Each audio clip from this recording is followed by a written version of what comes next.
Hi friends, for our sketch time today we're going to practice sketching a three-dimensional object and adding shading and a shadow, a cast shadow. So how we're going to do that is I encourage you guys to grab your chalk pastels. If you have charcoal you can grab that, but your chalk pastel black works very much like charcoal and you'll get all messy all the same. So you might want a paper towel, but we're just going to use our chalk pastel. Grab your black and get ready for some quick figure drawing. Once again, we're going to draw a cylinder, like a can, right? But we're going to add some shading on the side and a cast shadow, like the sun is shining on it and it's going to have that shadow, okay? Both very important tools for our project.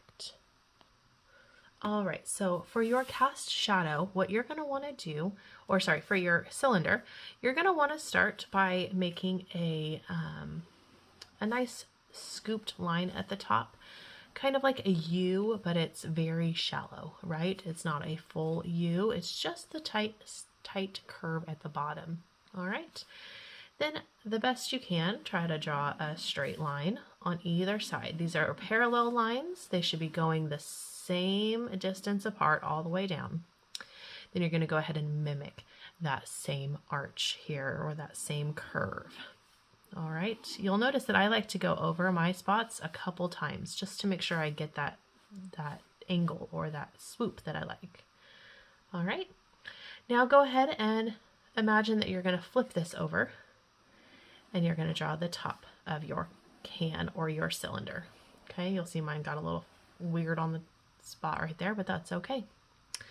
All right, and so what we have here is a cylinder, right? It's not a circle, it's not a rectangle, it's a three-dimensional object.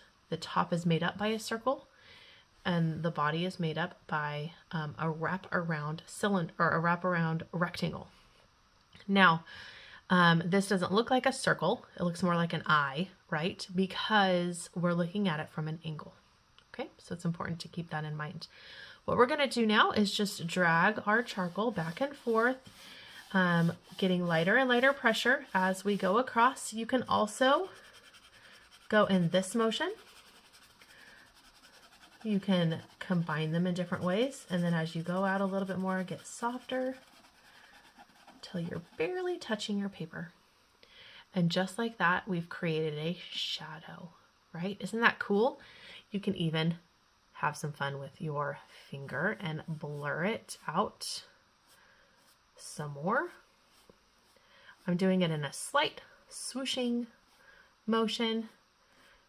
So I keep that curve, not a straight line, but kind of a swoosh up. All right, look how cool that is. Doesn't that take our cylinder and automatically make it look like it's now a 3D object? One of the things I would suggest doing is doing the same shadow, but on the opposite side inside the can. Inside the can, because that is where the shadow is, on the inside of the can. Okay, because if the sun is shining from over here, or the light source is from this side, it's not going to get this spot of your can or this spot of your can. All right, so that's just a quick way to do some shadowing and shading for our cylinder. Now let's talk about that cast shadow. That cast shadow is going to start at the bottom corner of your can, and it can be at different angles. I recommend just trying to go out like this. You want it to be close to the length of your object, not too much, not too little, but that's a good way to start. It can adjust from there, but try to do about the same length as your object. And then you're also going to be pulling from this corner to meet this point. Okay, so I'm just going to meet that point. You'll notice that I don't see it until it gets past this point. Okay, it will be darkest right here and then slowly get lighter. Okay, once again, this is a great opportunity to smear it out. Even if you go outside the lines here, that's okay. Okay, because we are making a shadow. It should be as solid, but not, you shouldn't see those lines as strong because it's a shadow. So I'm just gonna kind of blend those a little bit like that. All right, so now we have our light coming from over here and our shadow cast this way. Isn't that cool? So once again, we're going to be working with that same sort of idea, but with paint in our project. So we'll talk a little bit more about that next time. All right, friends, we're going to go ahead and we have to do a sketch portion for our project first. So we're going to go ahead and get that ready. And what you need, you can use your sketchbook paper, that's fine. I almost recommend if you want to tear a piece out or just grab a piece of printer paper, that works also. What we're going to be doing is we're going to be creating our object, our dessert or food object on a piece of paper with charcoal. Remember, we can use our chalk pastel. Black acts as charcoal. So I'm going to go ahead and just use that. You can see I already have messy fingers. So I'm just going to do it on a piece of printer paper just so that I have it on there. One of the important things also is to think about your sizing. I'm going to end up putting my project in my sketchbook, and you can as well. And so I want to make sure that I have enough room to fit 3 of whatever object I make. All right, so I'm going to use this piece of paper and I'm going to draw it in the center, making sure that I have room on this side and on this side of it to do copies. Okay, so that'll make a little bit more sense in just a moment, but think about that in sizing terms. Okay, I could even take a pencil, and my pencil disappeared. Oh, it was hiding from me. Okay, I can even kind of make some marks with a pencil on my paper. Say, okay, I don't want it to be any wider than that. That way I can fit 2 more in there. Okay, so I encourage you to do that if you need to. Make those marks and get started. Obviously, the first thing you need to do is decide what is your object that you're going to be making. You'll be making 3 of that object. Is it going to be ice cream? Is it going to be hamburgers? Is it going to be donuts? Is it going to be pie? Whatever object you choose, I encourage you to go ahead and start drawing that out now. I'm going to choose just a simple ice cream cone. And so I'm going to use that cylinder practice that we did before and kind of make my cylinder. Okay, because I'm going to make like a, I'm not going to make a waffle cone. I'm going to make like a sugar cone that has, you know, that can stand up on its own, right? So it does come out a little bit at the top. Probably I could accentuate that a little bit more, but I'm just going to go with that. I'm not drawing it too dark just yet. And I actually will probably would be a good idea to have scooted this down on my paper. So I got to keep that in mind. I do have some room down here, or I can shorten up my ice cream cone. It is pretty tall. Okay. So something that you guys can work with as you are going, I might go ahead and say, nope, you're going to be here. Okay. And that's okay. You can make those adjustments as you go. All right. So what I want to show you guys, and I can redraw this if I need to. I'm not going to worry too much about that. I can draw on that added detail at the end if I need to. All right. Once you have your basic, remember we're talking contour. You want the contour of your object. I don't need to go in and add all of my details of sprinkles or, you know, the cross marks of my ice cream cone. None of that needs to be on this part. You can do that on your painting.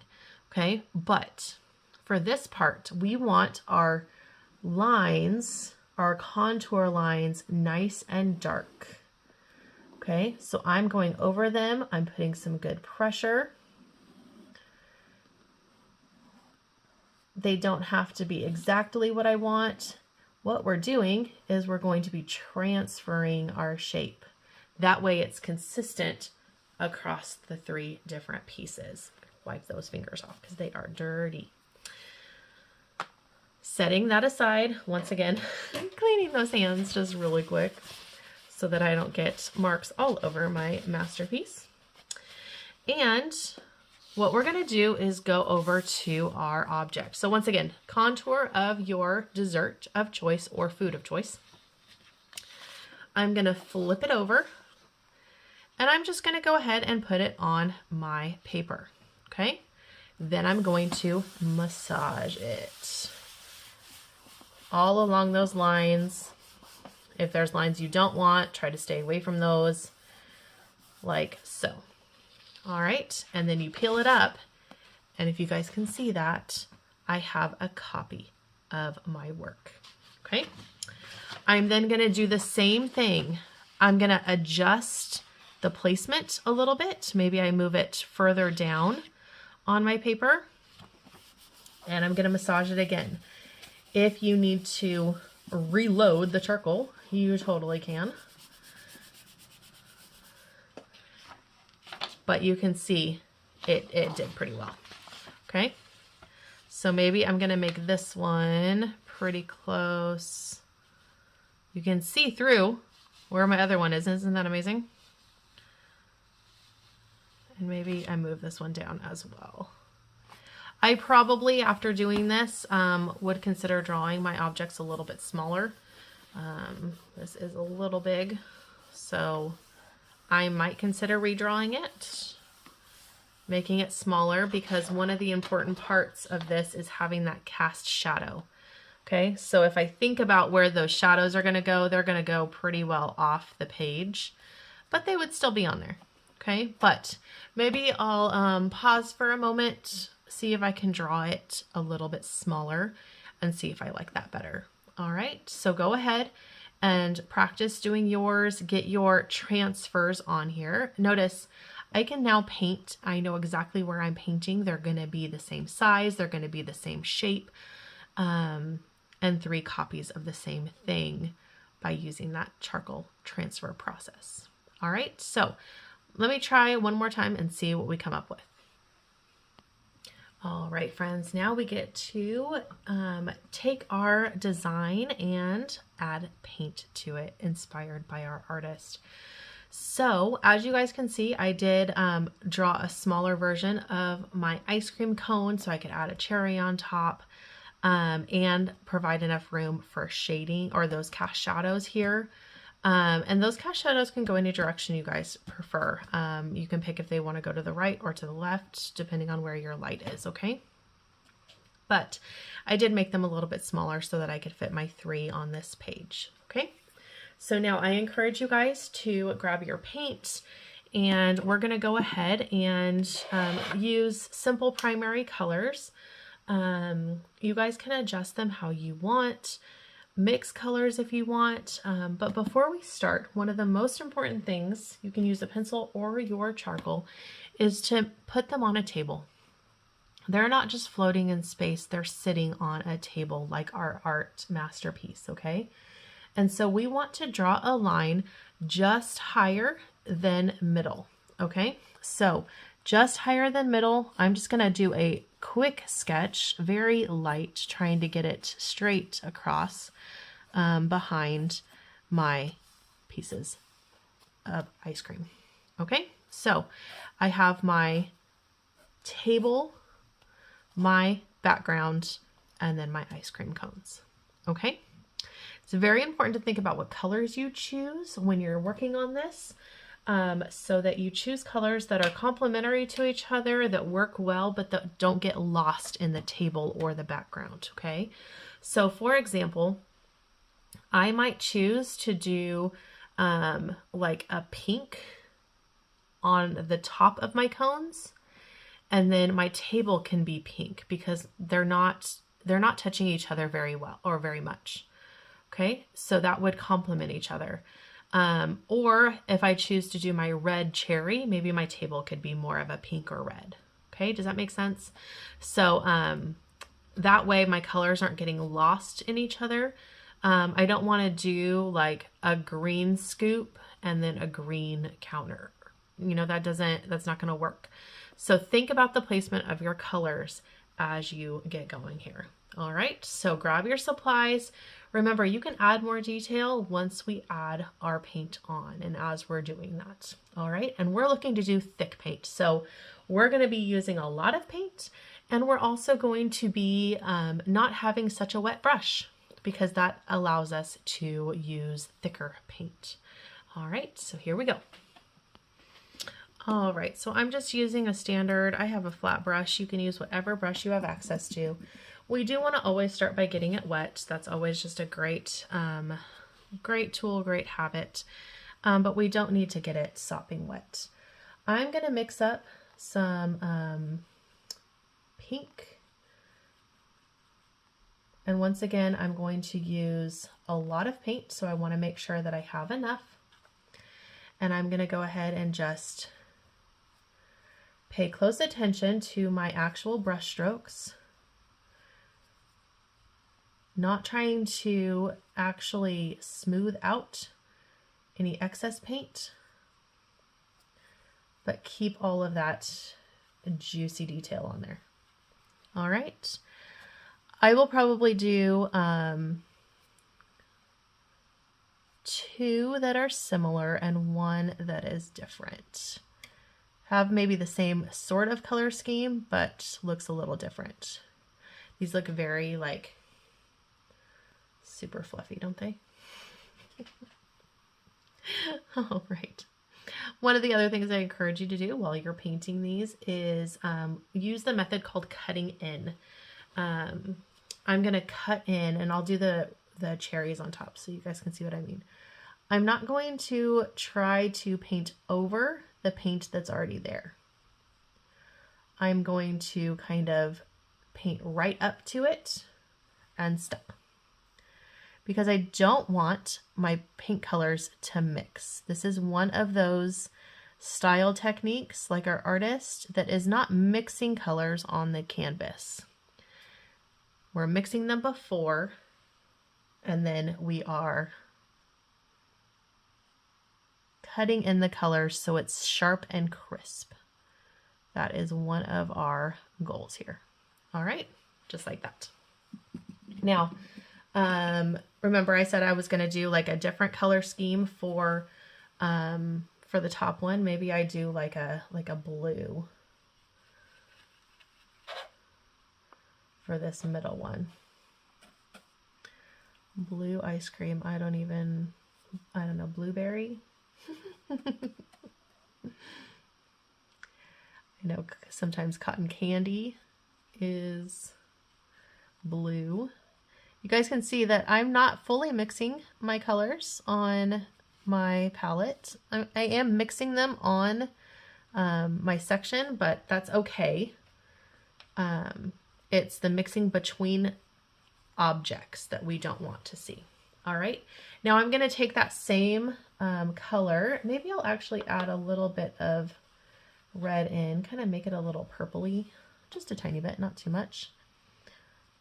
And my other ice cream scoop here, notice I'm cutting in. You can even let it dry a little bit more if you prefer. I'm cutting in and around and keeping that very thick paint going here. Working my way around.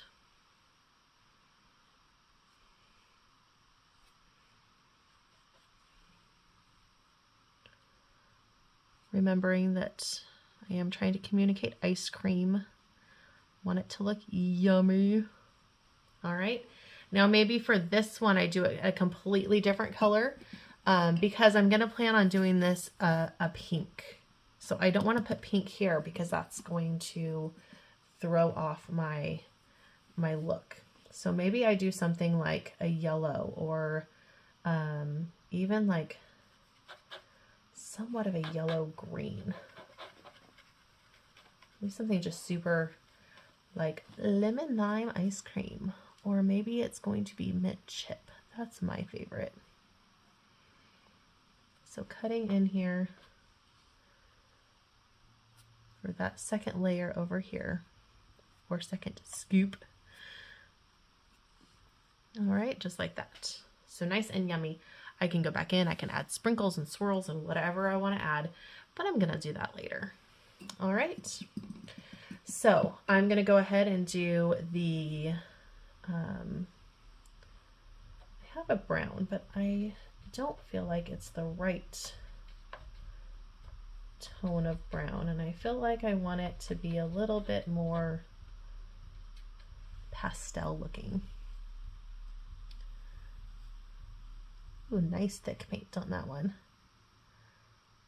Notice I'm not gonna try to make it go away. I'm just gonna go with it. Look at those thick lines that I have in my painting. Super fun.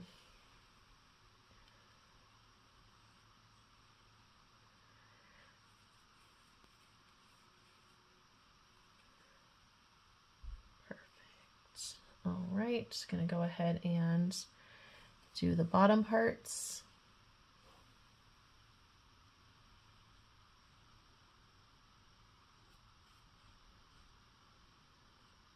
I don't want the color to be too different, so maybe I'll bring some of that down.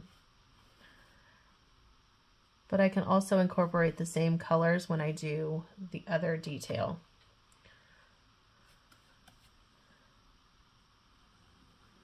You know, I'm gonna probably want to make it look like it has that like waffly pattern, even though it's not a waffle cone, but you know, sugar cones have the same thing.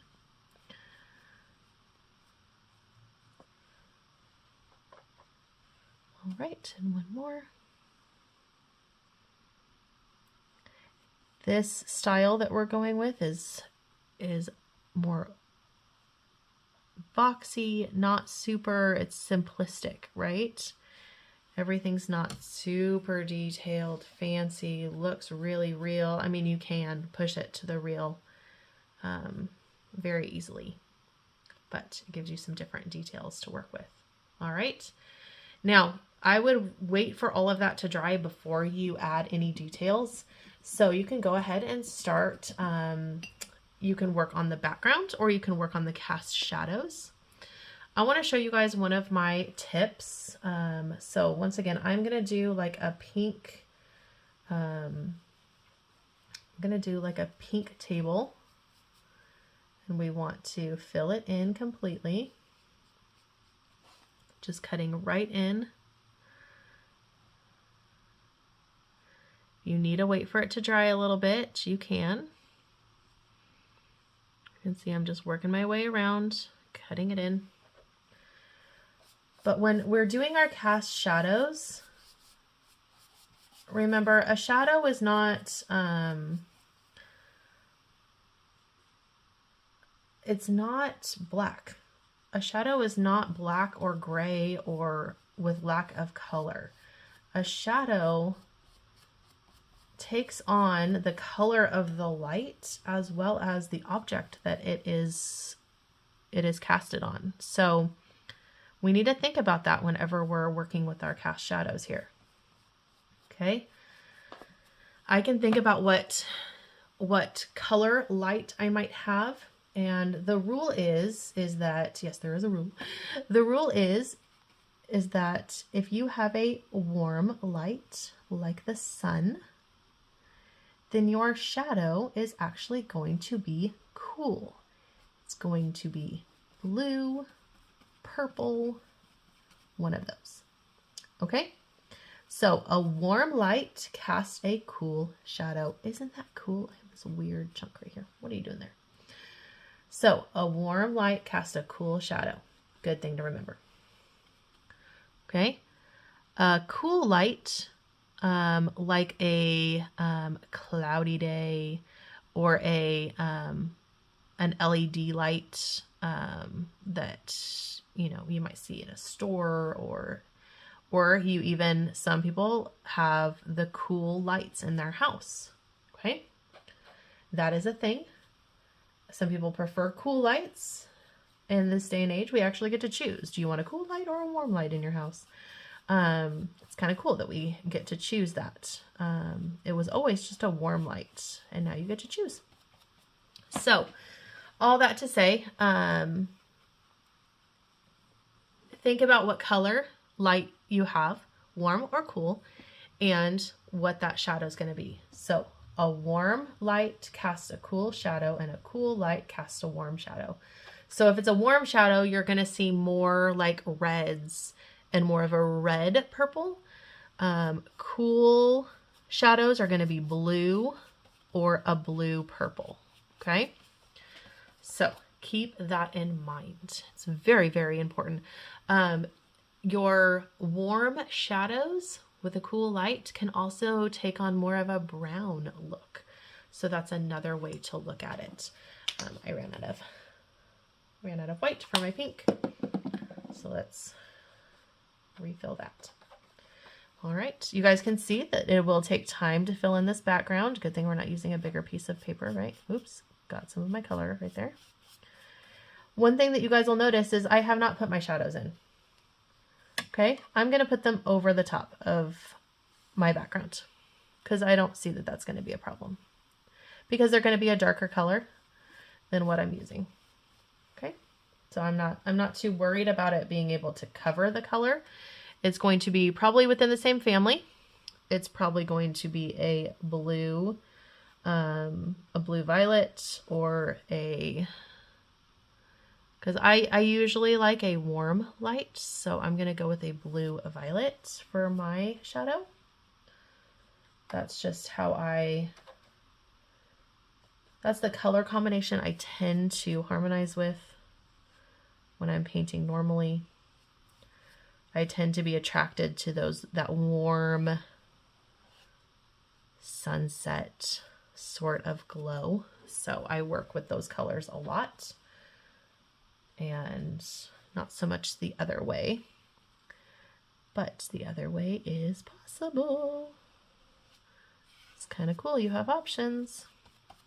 So if you're going to do like a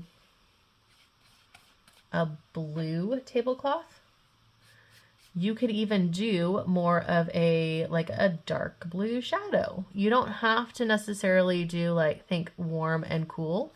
That's just kind of next level artist tips and tricks for you guys. So if you want to just do a darker version of your table, I could do just like a red, a dark pink for my shadow with my table if I wanted to, which it will kind of be that.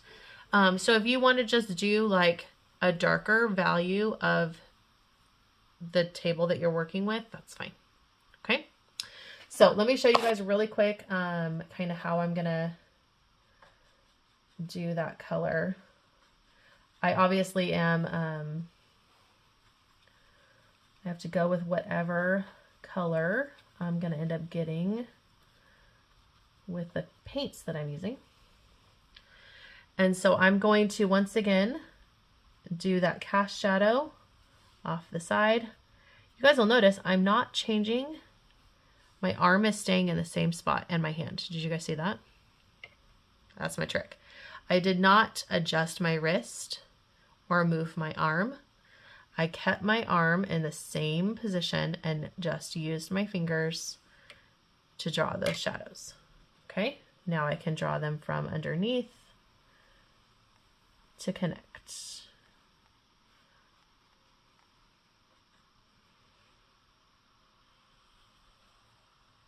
Same thing, I am not moving my body at all. I am simply letting my wrist, or my fingers, not my wrist, I'm not even moving my wrist, just connect those lines. Okay, and just like that, I have some cast shadows. Okay, you can go back in with some extra color if you want, in different spots. I feel like it needs to be a little bit darker, so I'm just going to kind of add a little bit more blue to it. And there we are. Okay. It's probably dry enough to add some more details. I might just use straight red, or sorry, straight brown, and do some quick kind of impressionistic styles almost, details on here.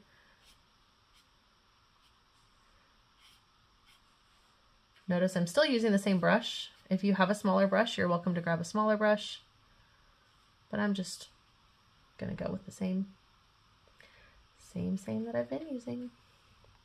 All right. I'm still doing that. I'm doing that same method where I'm not actually moving the angle that I'm sitting very much. I'm just kind of letting it live where it is. All right. I might do some like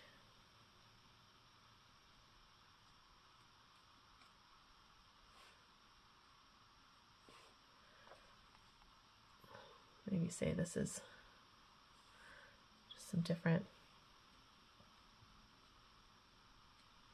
You could use the other side of your paintbrush. Let me show you guys that. You can always use the other side of your paintbrush if you want something that looks more like dots to do details. My paintbrush has a pretty good point on it, so it's not the best for this, but details all the same. You don't have to add anything. You could even, like, I might actually decide to do like, I kind of like how I just did a few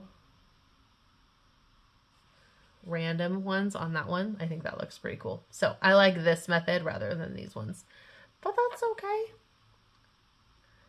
Maybe I'll make some of these bigger, more profound. We're really owning this whole blueberry idea over here.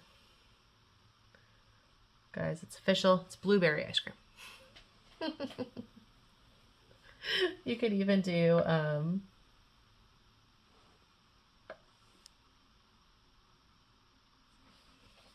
you can even do white details. All right. Now the other thing is the background. We want to also do a contrasting color. So I might go extreme and bring this green back because there's not much green anywhere else. I have a good balance of blue with my shadows, the red pinks there. So I could do a green back there.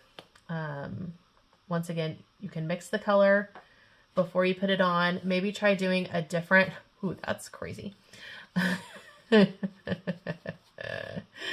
Maybe try doing a different stroke on this one.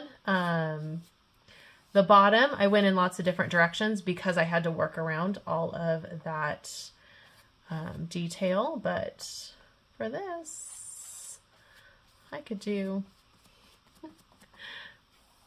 got a fun background back there. I'm using a lot of yellow. My green is dark. My yellow is super transparent. Tempera paint does act different than other paints. So have patience with yourself. Have patience as you're exploring that paint. I'm going to try to keep those strokes as long as I can. But I don't want to cut into or mix into my ice creams.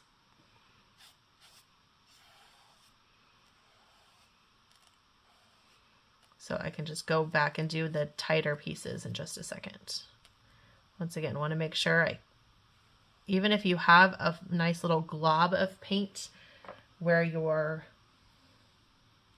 going against that table, that's okay. That's giving you a nice strong cut edge to really show that definition there. It almost, the more paint you have there, almost adds a sort of unintentional shadow.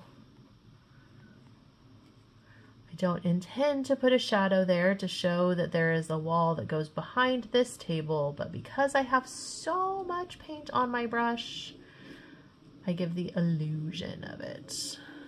There's your magic trick for today.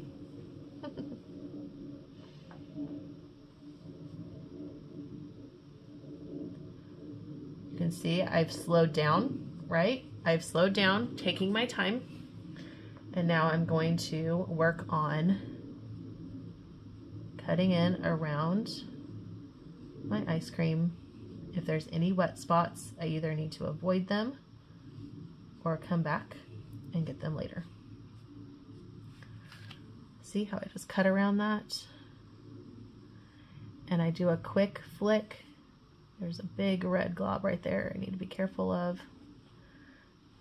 So I can just pull it out and it looks like I did it all in one stroke.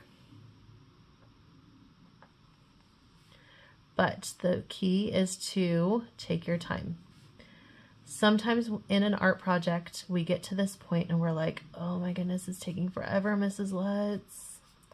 I know. But have patience with yourself. Give yourself the opportunity to finish strong.